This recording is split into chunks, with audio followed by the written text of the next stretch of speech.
ଧନ୍ୟ ତୁ ମାଣ୍ଡିଆ ଯାଉ ଲୋ ଧନ୍ୟ ତୁ ମାଣ୍ଡିଆ ଯାଉ ଖରା ଦିନେ ବିଲେ ହଳ ବାନ୍ଧି କରି ଜ୍ୟେଷ୍ଠ ମାସେ ନେଇ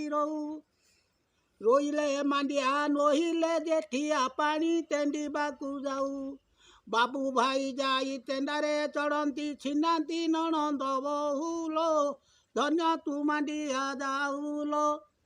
ଭାଦ୍ରବ ମାସରେ ମାଣ୍ଡିଆ ପାଚିଲେ ଖୁଣ୍ଟି ଆଣି ଘରେ ଥଉ 2-4 ଦିନ ରଖିଲେ ସିସାକୁ ଘମି ଭାରେ ହାଉ ହାଉ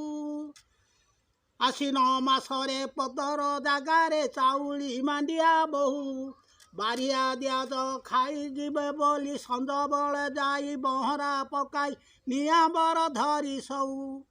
ଅଧରାତି ହେଲେ ନିଜ ଭାଜି ଗଲେ ତୁଛାକୁ ଗୁରାଳି ହେଉଲୋ ଧନ୍ୟ ତୁ ମାଣ୍ଡିଆ ଯାଉଲୋ କି କ'ଣ ରୂପରେ ମଡ଼ା ମନ୍ଥା କରି ଉଡ଼ୁକ ବାନ୍ଧି ଗଡ଼ାଉ ମାଣ୍ଡିଆ ଯାଉ ଝାଡ଼ା କିମ୍ବା ଘଷି ଫୋଡ଼ା ଦିଶୁଥାଏ ଦାଉ ଦାଉଲୋ ଧନ୍ୟ ତୁ ମାଣ୍ଡିଆ ଯାଉ। ବଢ଼ିଆ ହେଲା।